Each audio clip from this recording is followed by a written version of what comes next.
dove into the Cowboys. The world of the Cowboys, from that presser to George Pickens last night signing the franchise tag, what that all means. Graz, the floor is yours. And then it culminates with like the most sensible first round of the draft, like smart, calculated, small trade up to get their guy, then a trade back to get those picks back. Like, it's amazing.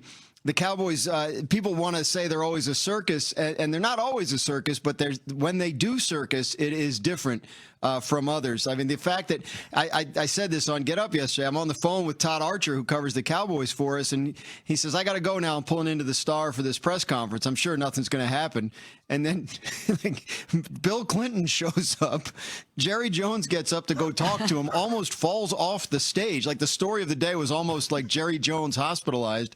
And then there's Stephen Jones is sitting next to an empty chair talking about how they're not going to give Pickens a long-term deal. Like, it was like you got like 3 or 4 news stories out of it, only in Dallas. But yeah, no, they're interesting because, like, everybody always likes to assume they know how they operate, but the draft is a place where they've been very disciplined and very smart, and I thought they operated that way last night. The weird part of yesterday was Pickens, it breaks. Adam Schefter reports before the draft that Pickens is going to sign his franchise tag, which that now enables the Cowboys to trade him. So initially everybody goes, oh, where is he getting traded? And he doesn't get traded.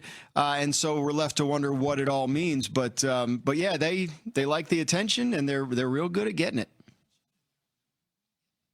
Yeah, Graz, I mean, listen, the last time the Cowboys took 2 defensive players in the first round of the draft, that was the Marcus Spears, DeMarcus Ware draft. Were you in that class too? Pretty good draft for the Dallas Cowboys. Yeah. I was in that class. Jay Ratliff, Marion Barber, Kevin Burnett. Yeah, pretty good draft for the Dallas Cowboys. But I do want to drill down on the George Pickens of it all. I mean, everybody is speculating on what his future will be in Dallas. We got the reports around the call between David Mulligetta, George Pickens' agents, and the Cowboys being cordial. I just wonder what it means for the 2026 Dallas Cowboys. From your purview, do you expect to see George Pickens on the field for Dallas? I do at this point. Now, look, I mean, could they trade him? Yes. Could there come a deal that is too good for them to pass up?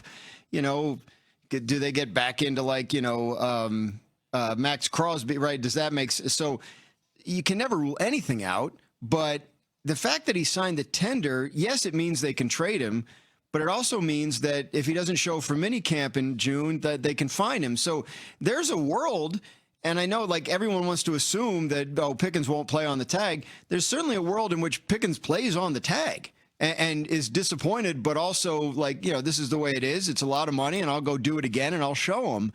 That would probably be the best course of action for George Pickens and his career. It's just not we make this assumption that everyone hates playing on the tag and that they'll hold out. I think when you've been told in no uncertain terms, like, look, we want to see it again. We're not going to do long-term deal.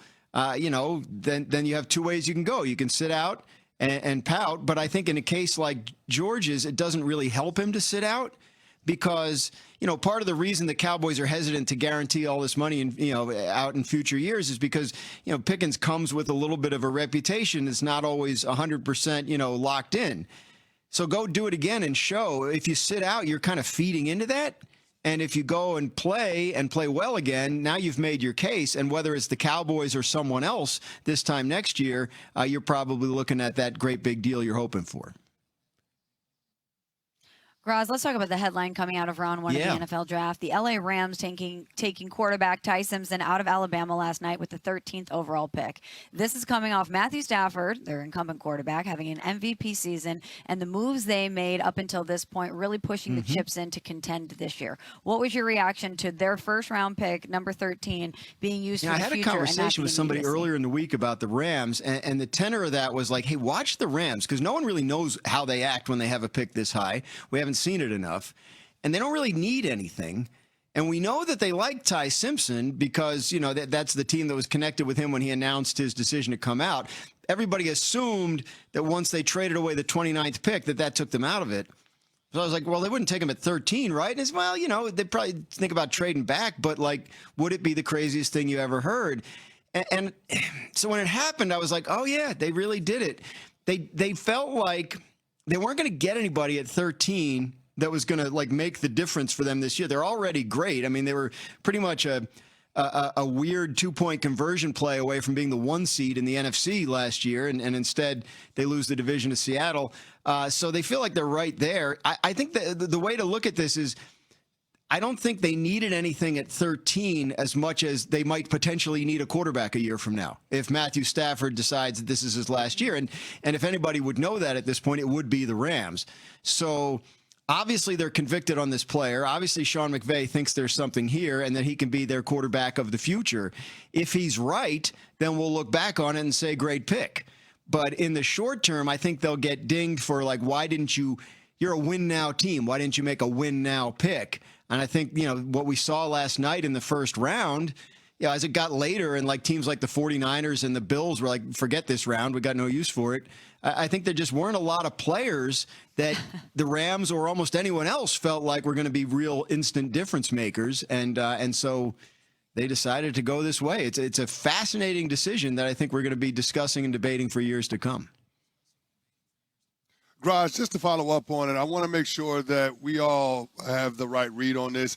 Are Les Snead and Sean McVay in lockstep with this pick? Because in the post-draft presser, it certainly didn't look like Sean McVay was all that too enthused about taking Ty Simpson. Just knowing the way the Rams operate, I guarantee you that if Sean McVay was not all in on Ty Simpson, that he was not going to get picked 13th. Like I think this is, if you're the Rams, you trust in Sean McVay to be your quarterback guy.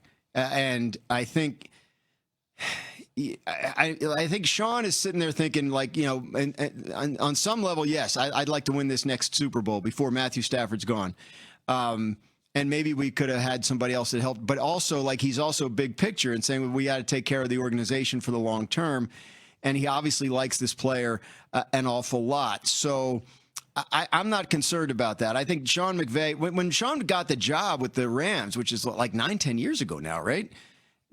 I think a lot of people thought Les Snead, who was already in place, would kind of get moved out because Sean would be the power in the organization, and he has been. But they've worked so well together and had so much success that I think we can. I think we can take it on face value that they're together on this pick. Sean had to call Stafford earlier in the day and tell him this was a possibility. I don't know. I mean, it's probably not the easiest call to make, but also if Stafford's only thinking he's got one more year, then he probably gets it. So, yeah, I think there's a lot of layers to it, and maybe it was just the end of a busy day. But, the body language issue with Sean has been brought up a few places. I don't know what to make of it, but I do know the Rams aren't taking a quarterback in the first round if McVay isn't all in on that plan. We're talking with ESPN NFL insider Dan Graziano here on Sportsmanlike live from Pittsburgh. Coverage of the NFL Draft brought to you by Pella Windows and Doors, 5 Hour Energy, ZipRecruiter, and Marriott Bonvoy. Graz, more surprising, Jeremiah Love at 3 to Arizona or Carnell Tate at 4 to Tennessee? I think Love, even though we had an inkling that it could happen, I still think it's shocking that a team in their position would do that and commit that amount of guaranteed money to a running back when you're not obviously ready to win. I mean, like you can make a case the 3 best teams in the NFL last year were in Arizona's division. Like they're not on the precipice of doing anything. And this is a pick you only really make if you are. Personally, I was told at the Combine that Tennessee was going to draft a wide receiver or trade out. And then I was told earlier this week that Tennessee was edge rusher or wide receiver. And so I wasn't stunned that they took Carnell Tate because I knew wide receiver was a big part of their plans. I thought maybe once Arvell Reese was there, they might go that way. I think the Titans, the Saints, and the Giants with their second pick, all made picks that said, like, hey, we drafted a quarterback last year who's now our starter, and we need to make sure he's taken care of. And I think that's probably the motivation behind this pick. Titans really, at wide receiver, have a pretty wide-open depth chart. Graz, the New York Jets made 3 first-round draft picks last night. They moved up and down a couple of times in that draft, back half of the first round. They've got 3 first-round draft picks next year. What did you make of what the Jets did on night one of this draft? They get their top choice at edge rusher and David Bailey. That's an easy call, right? You're going to go edge rush there. You take whoever you like the best. I mean, maybe some people would have taken Arvell Reese, but they have their scouts. They have their evaluators. Bailey's the guy they decided to go with. And then Omar Cooper at the end feels like a pretty rock solid receiver prospect. Maybe not a super high ceiling guy, but a guy that you probably know what he's going to be and you can count on. In the middle, you take the Oregon tight end Sadiq, who's got the upside, the electric athleticism, the what could he be if he puts it all together consistently with all those physical traits he has. And there's also the downside of what if he doesn't, but if you're the Jets and you're making 3 first-round picks and you have 3 again next year and you're just loaded with picks in the next couple of years of the draft, you can afford to take a swing like that. And so I liked it. I thought that the Jets had a nice night and came out of it with two pieces that they'll probably use extensively this year, and maybe a third who could be a real difference maker given how fast he is and all the athleticism he brings.